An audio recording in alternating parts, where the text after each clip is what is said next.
recording. And I'm going to let Ysabel take it away. Well, hello.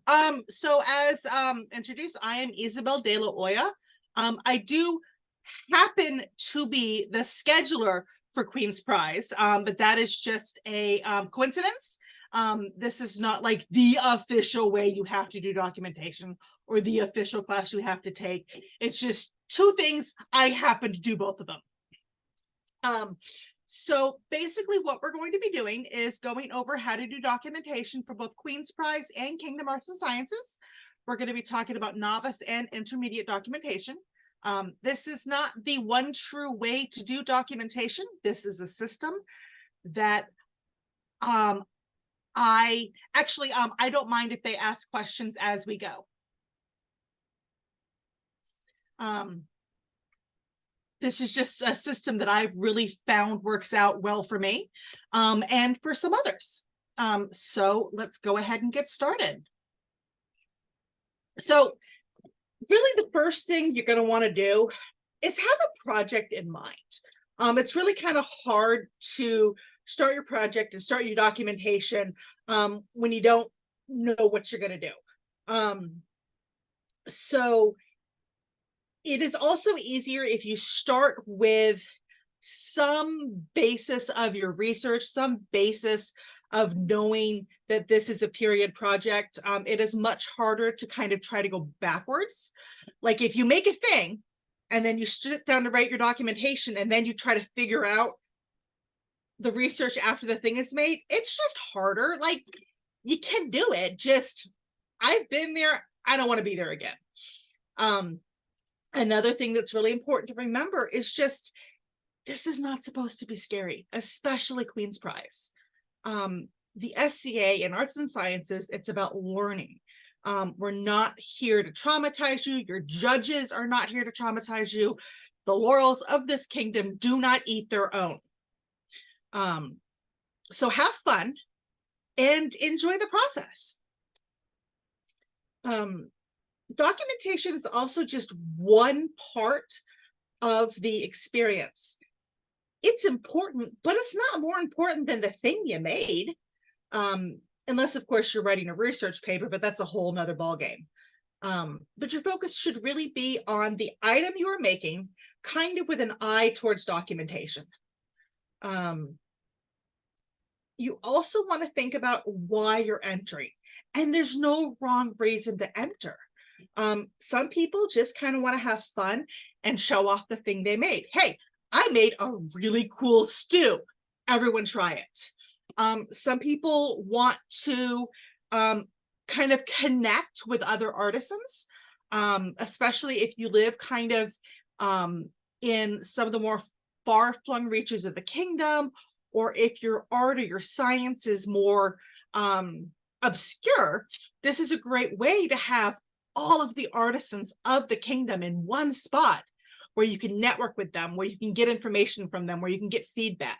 It's kind of a special thing to be able to do that really no other event other than obviously Kingdom Arts and Sciences really offers that. I think that's absolutely wonderful.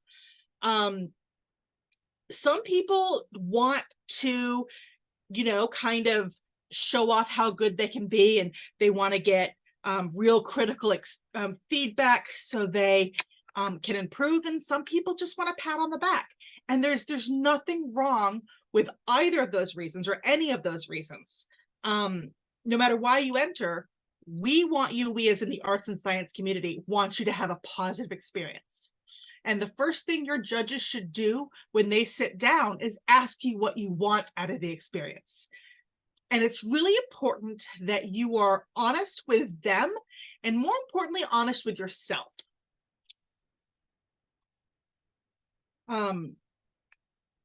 So the first thing we're going to talk about is sources. There are 3 different types of sources. There's primary, there's secondary, and there's tertiary. A primary source is just something that had firsthand knowledge. It is a painting made in the 15th century of a 15th century thing. It is a diary written by the dude that was there.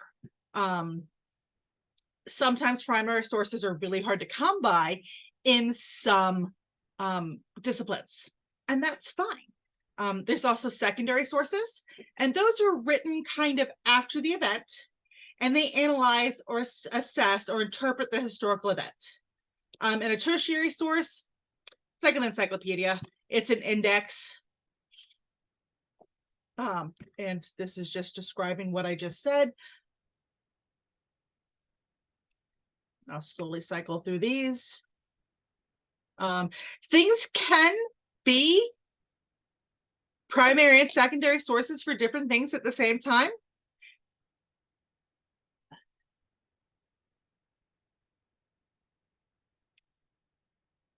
So, is it that important that you know the difference? I mean, yeah, and also no. You definitely want to kind of know the differences between the sources, but don't get too wrapped up in it. I've done arts and science, you know, through Queen's Prize, Kingdom Arts and Sciences. I've even done the championship. Not once have I ever been asked, ooh, is this a primary source or a secondary source? It's a good thing to know, but don't get too bogged down in it.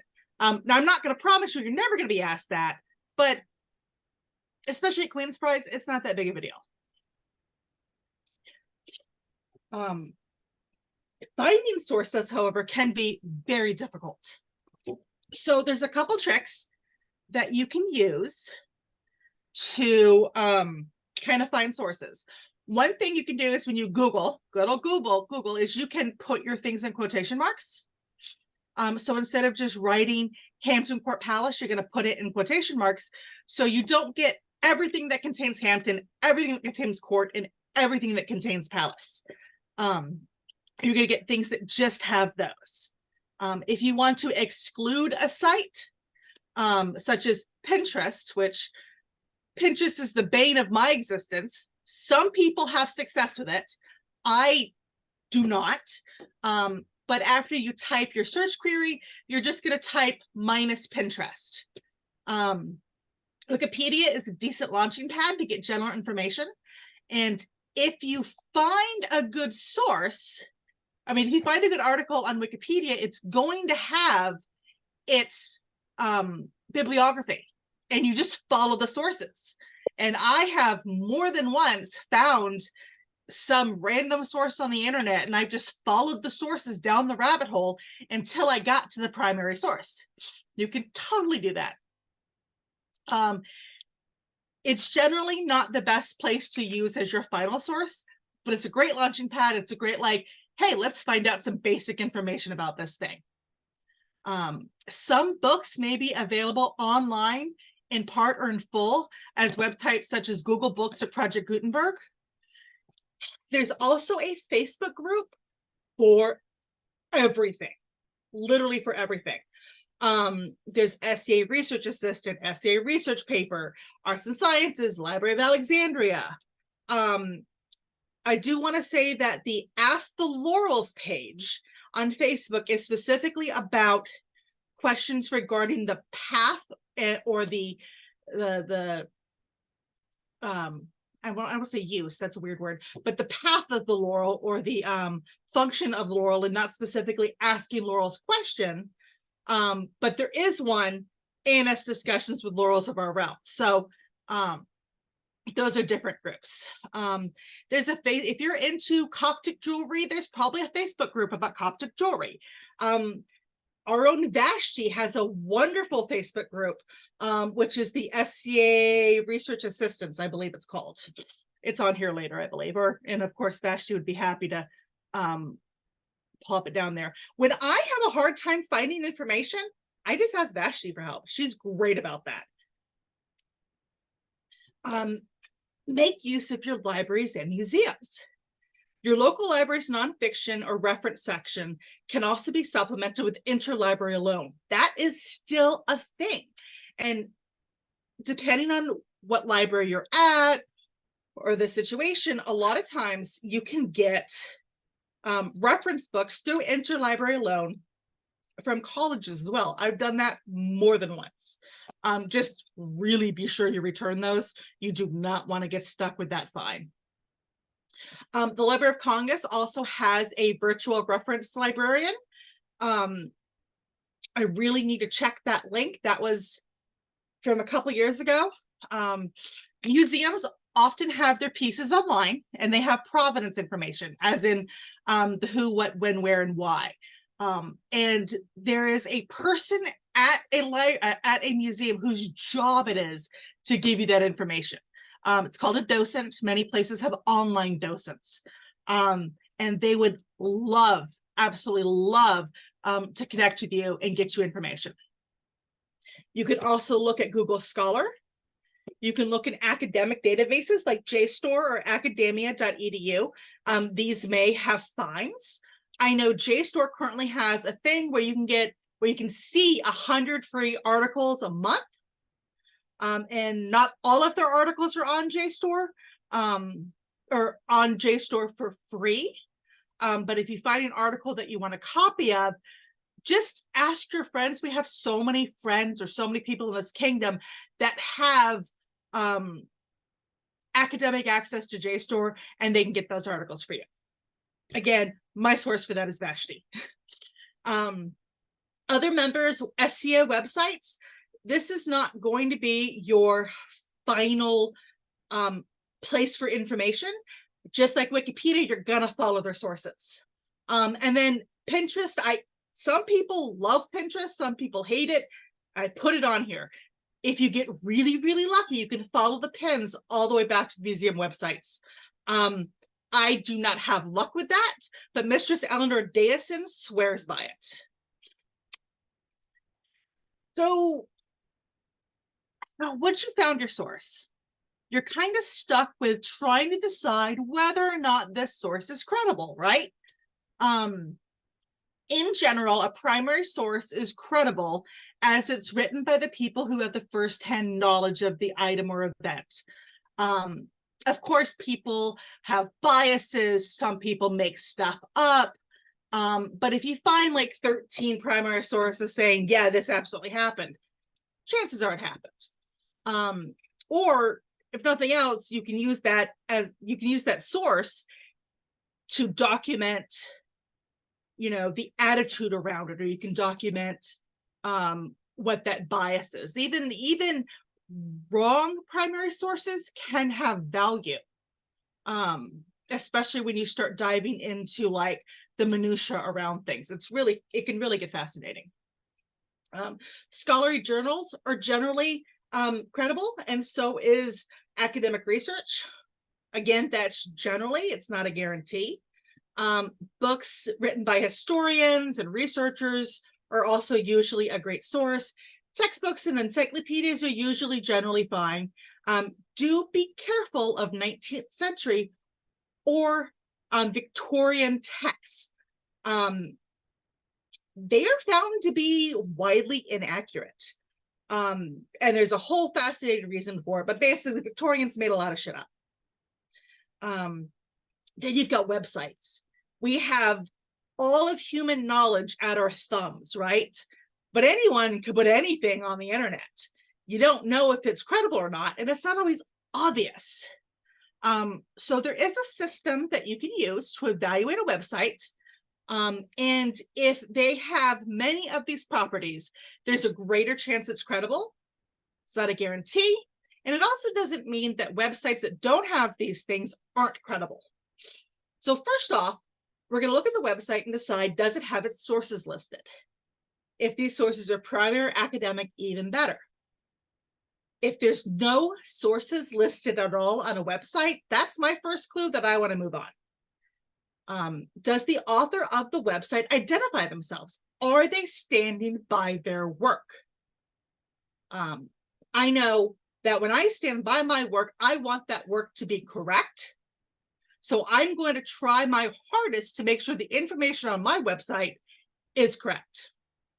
Is the website well written? Is it spelled correctly? Does it have good punctuation and grammar?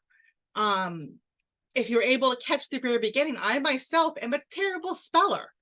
I have spell check. Everyone has spell check.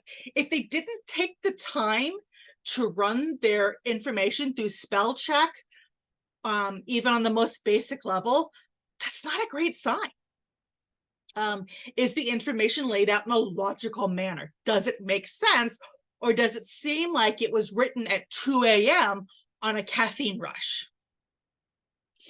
Educational government websites are generally credible when it comes to medieval things. Like if you go to, a government by the government of Spain about their history, chances are that's going to be correct. Nonprofits are often credible, although nonprofits can have an agenda.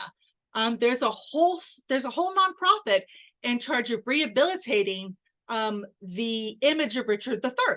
So they obviously have an agenda. Is the date of this research, is the date on there, including the information found on the internet?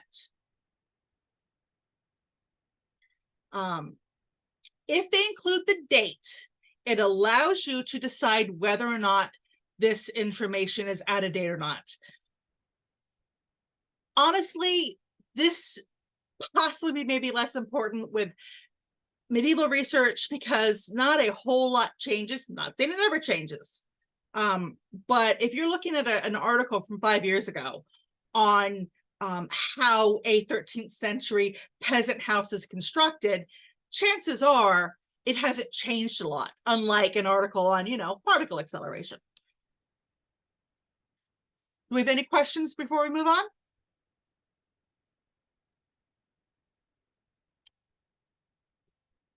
So you've got your project. Absolutely, there are always new finds, but that doesn't mean that website isn't necessarily still credible. So yeah, things do change, but not as quickly as some other possible applications. So you've got your first blank page, you've got your research, you've got your thing made or in the process of being made, or you know how you're going to make it, and you've got just something terrifying, and it's an empty word processor page. What do? Like, how do you start on that? So the first thing you're going to do is you're going to visit our Kingdom website, and you're going to visit the Arts and Science page, and under the subheading of Arts and Sciences, you're going to set Palantir Arts and Science criteria, and then you select the discipline that you're entering, and you'll be sent to a page with criteria for novice, intermediate, and advanced. It all runs on. This is the rubric that your judges are going to use. So it's a great idea to get very familiar with it. It also gives you their scoring categories. So whenever I start documentation, I literally copy and paste this onto my page. But let's take a look at what it says for novice for the miscellaneous. And I'm only going to look at the documentation section. It's much longer than this. So it talks about how it's based on a graduated level of knowledge. The minimum is a 3x5 card, but more is encouraged. Any discussion beyond it also counts. So does verbal feedback.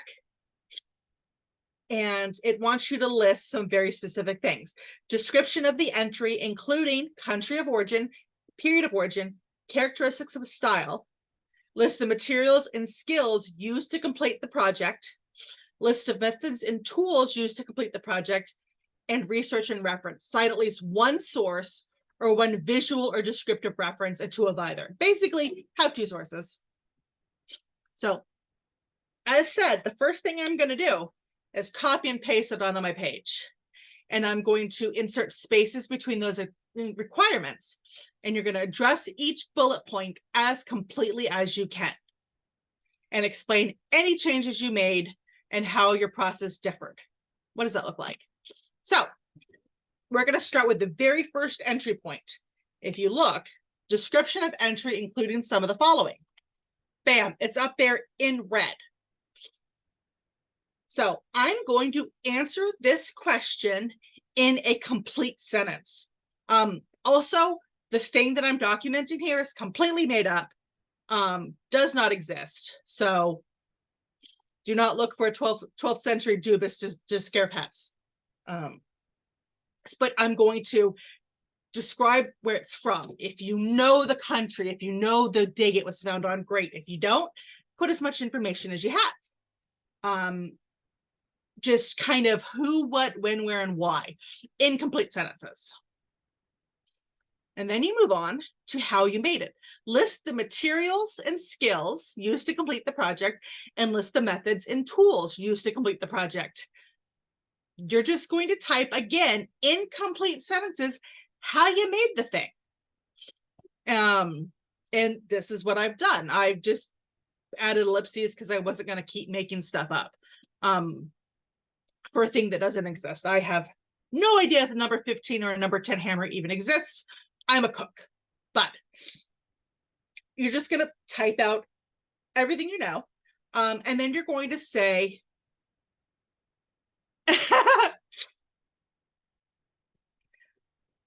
then you're going to talk about the difference, right? Here I say I used aluminum due to my finances and I have a copper allergy because it's normally made out of a more expensive metal.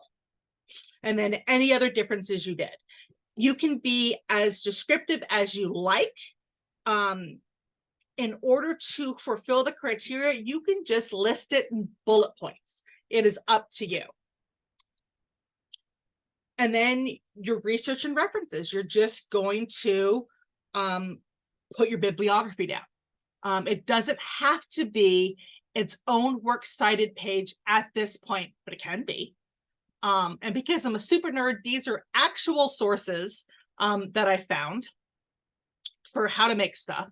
And you have them in, this is probably MLA because I use MLA. And we're going to get to your sources in a minute. We're going to get to MLA and all that fun stuff in just a moment. But that's it. You've addressed all the bullet points. You delete the bullet points. You go through all your sections and you read it to make sure it still makes sense. You send it to your sponsor so they can read it and make sure it still makes sense. And you fully covered everything for your documentation. That's all you need. More is great, but not required. Again, the minimum requirement is a 3x5 card, basically answering who, what, when, where, and why. I definitely recommend that you run it through Grammarly. It's a wonderful website, which is free. It will make your documentation more polished. It does not like medieval words at all. So just be aware of that. Adding pictures of your project in process is a great way. Also, talk about your failures in your documentation. Talk about what you learned. If you have a picture of the first time you tried the thing and it was a complete disaster, talk about it. Put a picture of it. Tell them how you learned from that. Not only will it help you learn in general from the project, but it'll help your judges know kind of where you are and what you need help with, which is one of the points of entering Queen's Prize. So you'll notice that it says that documentation is worth 0 to 8 points at a total of 30 points. It's kind of like whose line is it anyways? The points aren't made up, but they don't matter unless you're doing the championship of Kingdom Arts and Sciences.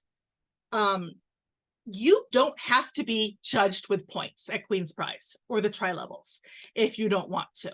And if you tell your judges you do not want points and your judges insist on getting points, get the scheduler or get the Kingdom Arts and Science minister. Right then. The judges are there to give you the experience you want, not the other way around. If you're a nerdling like me, I always want to know what points are. But if points stress you out, you don't need to do it, except for with the championships. And there's like 5 or 6 people a year who enter that. So no worries there. So I don't know about you, but it's been a long time since I've been out of school.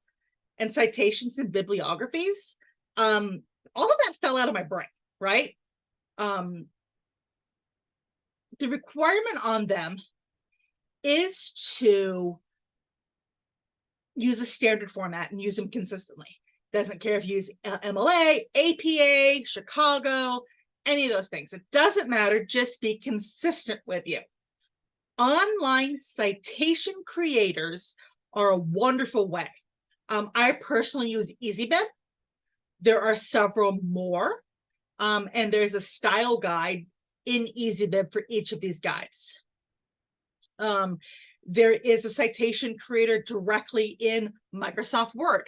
I believe there might be one in Google Docs. I have been told that. So basically, you don't have to do it the hard way. Just plug the information in, and I'll show you how that works. Can you guys still see my screen? Does it have Ysabel up on it now? Yes. Perfect. So I'm going to create citations on Ysabel. And I'm literally going to choose my source. It's a website. And you're going to put in the website you're using. And it is going to create a citation for you. You're going to hit cite. And it pulls up this information.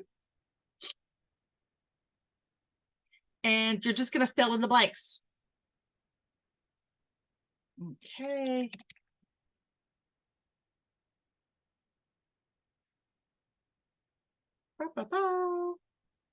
You're going to put, if you know what day it was published. If not, that's fine. Complete citation. Sometimes you have to watch a message. And unfortunately, it's going to make us watch a message. So I'm going to switch back over.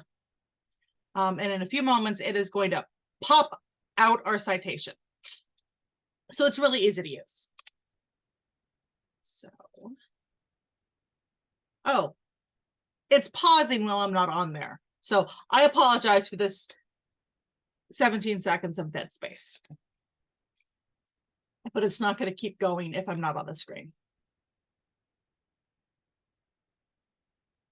Do we have to have in-text citations for Nope. our documentation? Certainly not at novice. I hate those so much. Yep, I also hate them. So it literally gives you the citation in MLA. And when we move on to intermediate, I'll talk about in-text citations. They are not required, especially at novice. If you start moving to intermediate and especially advanced, they are going to want to see those, but there are different ways you can do it. It doesn't have to be parenthetical, because I hate parenthetical. I think it's ugly and it interrupts the flow of text. So it gives you it.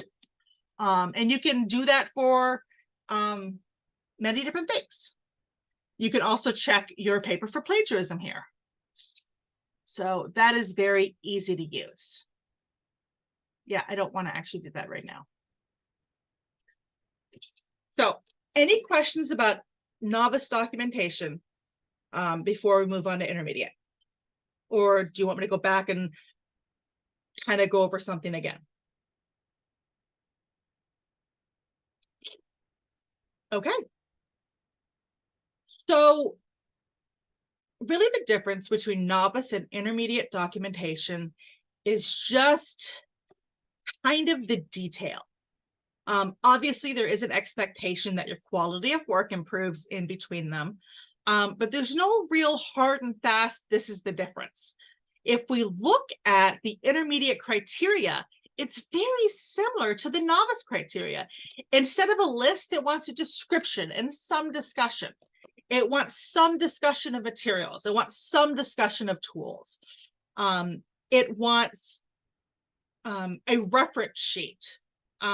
So it does want you to move that into a its own sheet of paper, and it wants it in a more kind of organized manner. So it doesn't really give you exactly what they're looking for. So that can be really difficult to decide. Like, what does that some discussion mean? So these are a couple of questions you can ask yourself, and to give you kind of some idea of what to talk about with the sum discussion. And it'll also help you kind of understand your item more. I am personally a fan of learning the culture around an item to help you understand that item.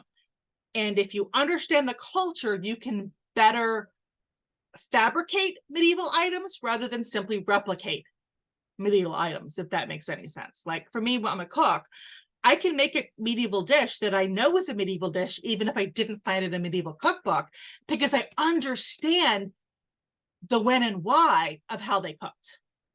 So, how did the culture shape the item you made? Why was that item needed? Did it solve a problem, or was it just decorative? If you go back, we talked about the little dubis we made, the throw out pets. It was kind of both decorative and it solved a problem. You can talk about what class of society used the item, and did the same class make and use the item? That can be a biggie.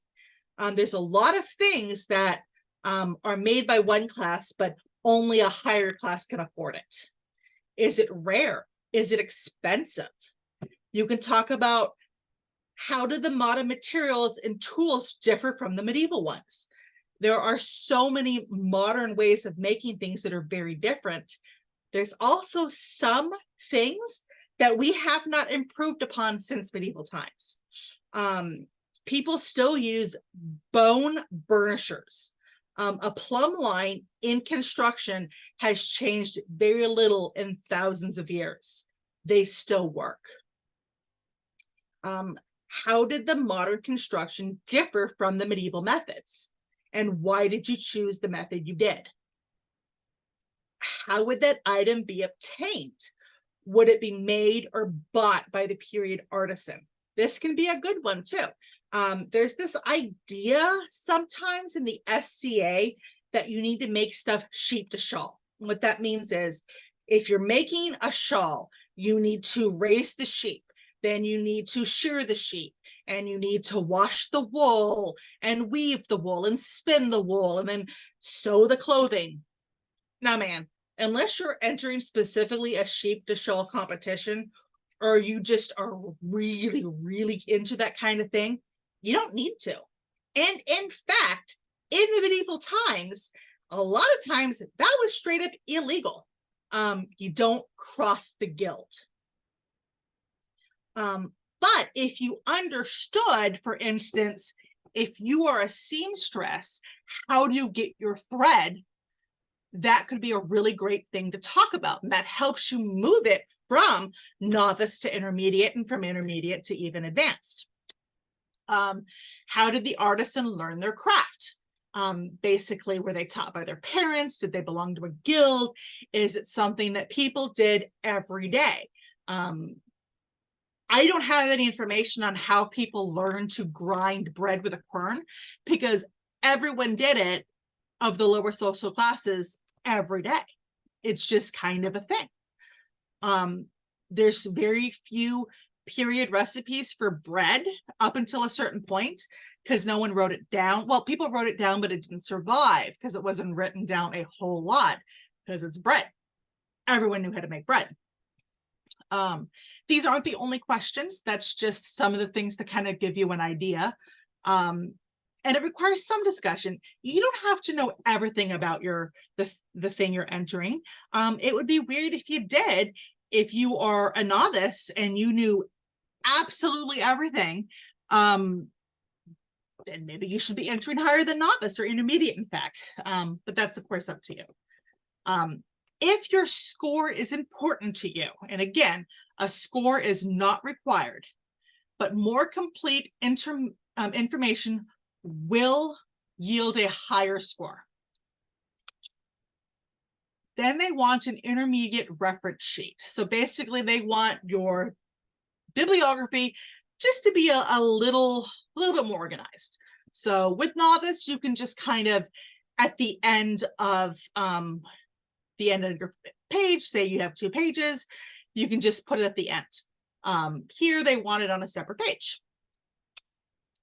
here's an example. And here's an example of actual documentation that I did in one of my championship entries. This was about cosmetics. So my form involves placing a superscript and then coordinating the superscript with my works entry, with my entry on my works cited page. This is not technically correct. This is this weird mashup of like things in MLA, and it's technically wrong. If I was in a college English class, I would get in trouble for this, but we're not. So basically, how I cite in the text is I talk about some women would, oh, nope, some women would draw fake eyebrows, blah, blah, blah. And then I'd put a superscript, number 4. And then on my works cited page under number 4, you would have the source. This will really help you if you move on to intermediate or advanced. It's really cool to have a novice, but you don't need to. It's just what you're comfortable with. And then I put my sources on here because I'm a nerd. Any questions so far?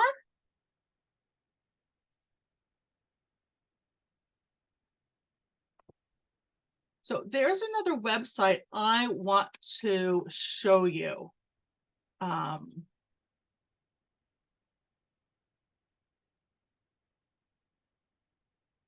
It's going to take me a second because my brain just completely shut off.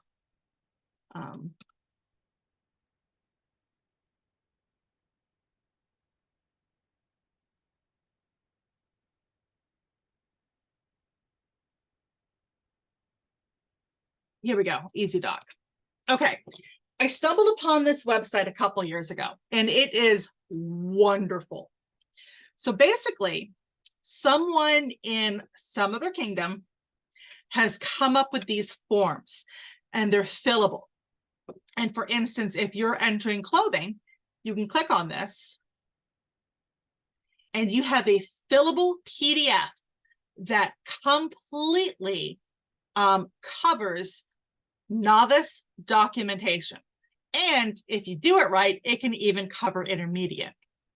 And it basically asks for all the stuff that our documentation asks for. Artisan's name, your type of garment.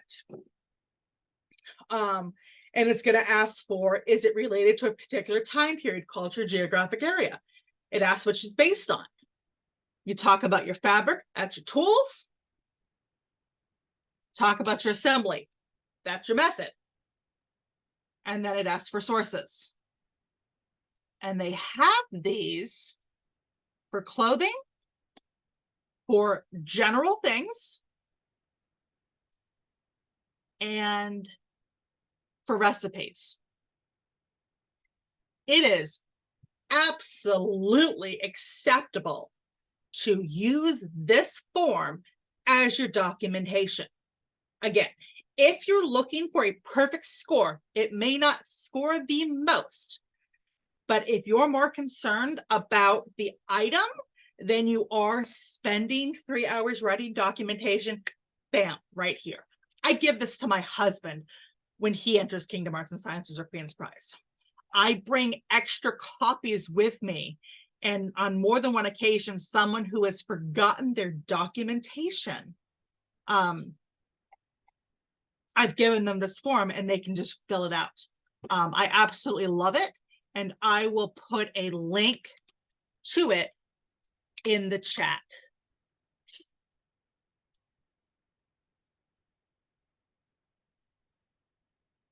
Are there any questions in general about Queen's Prize or Kingdom Arts and Sciences? I don't know if this is a question or more Sure. like me generally freaking out about it. So I've never entered anything in any sort of ANS competition, and I'm relatively new to the SCA. I've been working on my documentation. My project is done, but I've been like really stressed out about it, and I feel like I've been putting way too much information in it. So should I not enter it as a novice and just like enter it as intermediate, even though it's like the first time I've done this? Sure. No, that's a really great question. So at Queen's Prize, it is automatically entered as novice, but your judges are going to have intermediate, novice, and advanced level documentation guides. And let me pull that up and show you what that looks like. Okay. So I'm going to share my screen again. So we're on the Kingdom page. We're going to go down to Arts and Sciences and Arts and Science criteria right there. What are you entering? So I don't really have a category. I'm entering it under like household tool because it's soap. So perfect. Yeah. Absolutely, household tools. Okay. So you're going to see it gives you novice, it gives you intermediate, and it gives you advanced. So your judges will have all three of those. Mm-hmm. And how they judge this is going to base off of a conversation between you and the judges. They're going to ask you what you want. You can request, hey, do you think I can enter this under novice? My very first Queen's Prize entry, I did my documentation as novice, but my work itself was not novice. I enter cooking. I've been cooking since I was 10, right? So, so my advice is to, if you're really into documentation, if you're doing a novice entry, write your documentation like it's intermediate. Worst case scenario, you have magnificent novice documentation. It is very detailed right now. That's great. I mean, I personally think that's amazing. If it is extremely long. How long is extremely long? Like, what's a page number? Like, is it 20 pages? No. Okay. Is it like 6 pages? It's more than 6 pages. I mean, yeah, that's fine. If you have an extremely long entry, you might want to consider putting like a truncated version of your documentation and then having a separate binder for all of your research and all your stuff. And I've seen that more than once. An abstract page that has just like, what is this, really quick kind of. Yeah, and I would recommend your if you're worried about having too much, and you only have about 45 minutes with your judges face to face, and then also people are going to come by throughout the day and sit down and talk to you about your entry. So I would recommend having your abstract be your shorter version of your documentation. And people can look beyond into another binder or just into the appendices, your much longer 10, 15, 20 page documentation. Okay. Do Sheller or Vashti, do you have a different point of view on that?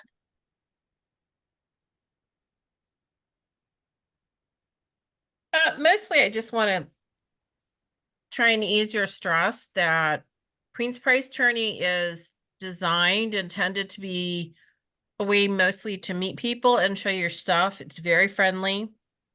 You're among many nerdy friends there. If your documentation is long, there are a lot of us who are going to get super excited about that. I agree that having an abstract or just you pull out and bullet point it, you know, like as a front page for people to glance at if they're just walking around, I think would be helpful for people. But lots of people enter multiple pages of documentation. It's not unusual at all. So I actually think that you're probably fine there. Do you have a sponsor? Yes, I do. You know, run it by them. If you want to run it by Vashti or run it by me or Ysabel, you know, we're more than happy to give you feedback about maybe how to organize it or just, you know, anything. We can chat about it ahead of time.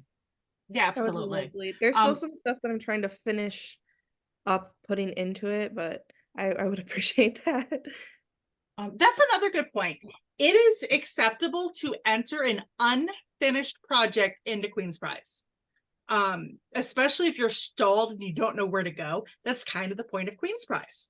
Now, if you only have like 10% completed, you know, they're not going to be able to help you a whole lot.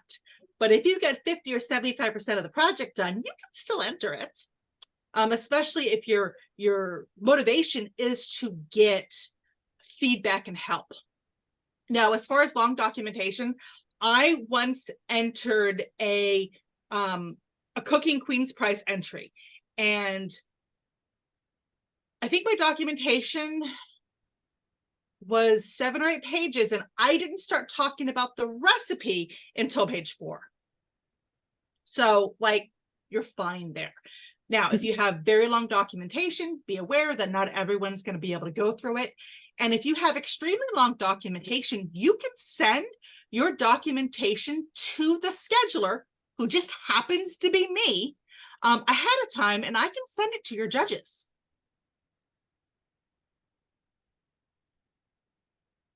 Good to know. Yeah. Any other questions about Queen's Prize, documentation, Kingdom Arts and Sciences in general? Ysabel, can you talk about AI and, you know, do people generate their documentation with AI? What are the pitfalls? How can you use AI well? I'm probably not the best one to answer that. I do not have a lot of experience with AI. I don't recommend using AI to write your documentation, because you're not going to really learn anything from the process if you do. And that's just kind of my point of view. This isn't school, this isn't college, no one's forcing you to write documentation. If you don't want to, you know, kind of write out long documentation, you can use the Easy Doc.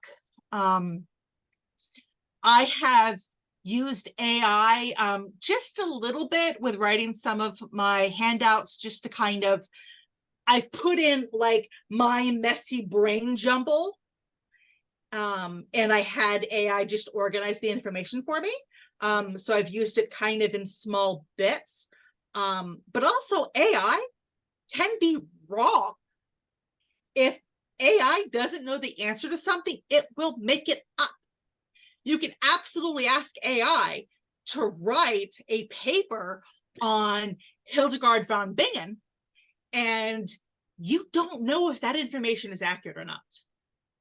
So I wouldn't use it for your entry, and it kind of defeats the purpose if you do, at least in my opinion. There is one thing I do want to say about it. Is that okay with you? Go for it. So, for people who have real writer's block and get really jammed up about the writing process, and we can turn our cameras on if you want, so we can see each other. Hi.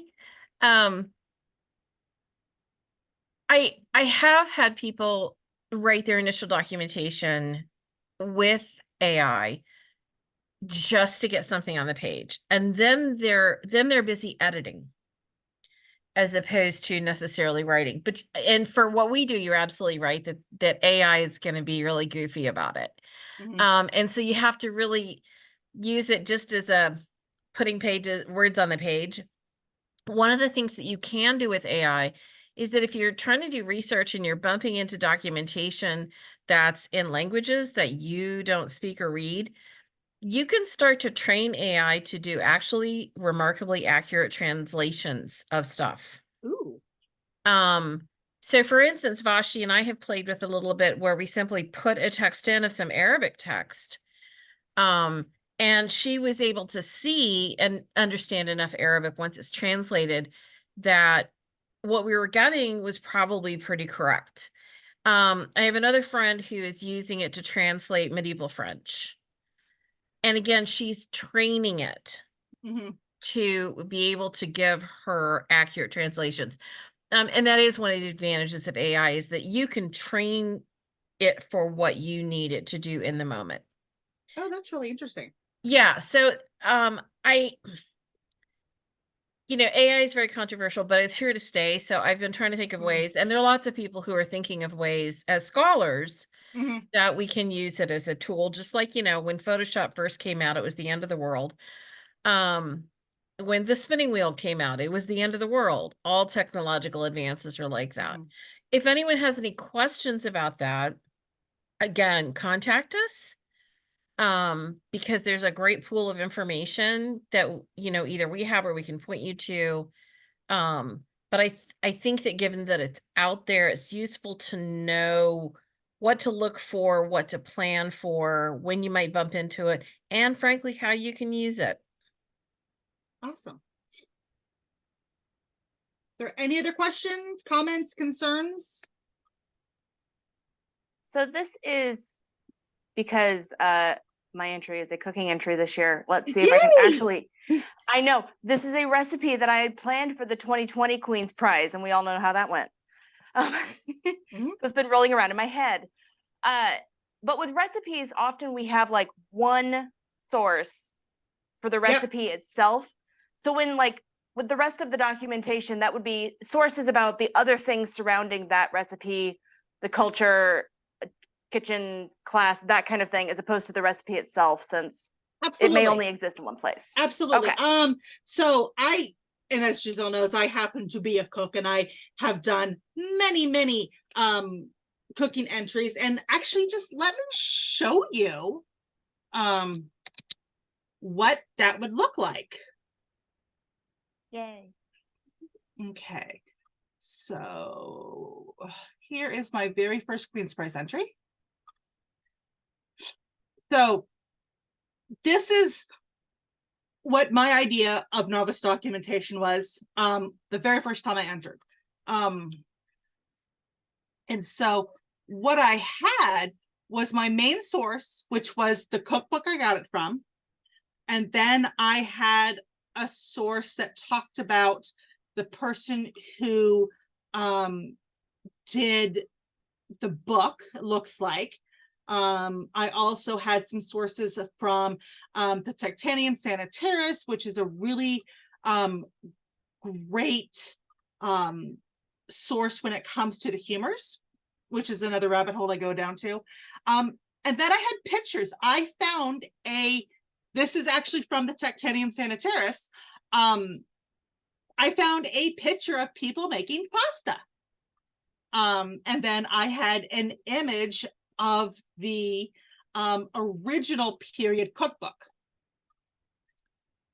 Even if you look at my most recent one, which was unfortunately in 2017. By the way, this is definitely an advanced entry. So don't think your novice entry has to be this long. Ysabel, you're not screen sharing. Did you? Oh my gosh. Well, let me There it start is. that again. So went to my website, which isn't quite done yet. I discovered I hadn't paid for my domain in a couple years, and anyways.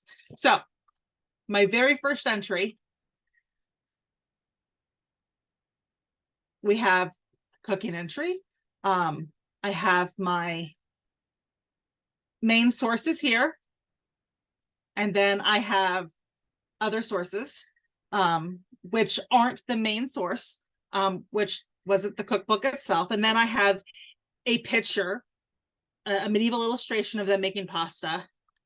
And then I have a photo of the actual period cookbook itself.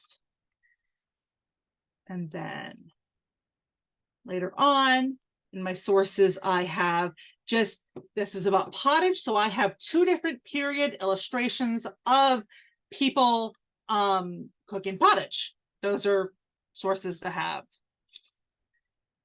And then this is where I was talking about the humors a little bit. And then you'll see, and my works cited, it was 12. I am an overachiever. You don't need 12 sources. If you want 12 sources, go for it. You don't need it. But you see, I've only one of my sources of the actual recipe, and then it's just kind of other things around it. As far as photos, I have, or not photos, but as far as, so we've got this baker using a portable oven. Here, I called it pie because I don't know what they're cooking. And later on down the road, I used a very similar one, only this time I called it cake. So you can definitely find a lot of illustrations of cooking and stuff like that, even if you can't find an actual photograph of a 1500-year-old cake. Does that kind of answer your question, Giselle? I have to unmute myself first. Yes, Yeah. that helps. And of course, you can reach out to me. I mean, my whole jam is cooking, so feel free to ask for help if you need it, or from your sponsor. Yeah, it is a project long sitting in the unfinished objects pile, so I'm happy to drag it out finally. I have many of those. Yeah, absolutely. Awesome. So, thank you. You're welcome. Anyone else? We're kind of at the end, unless people have any other questions.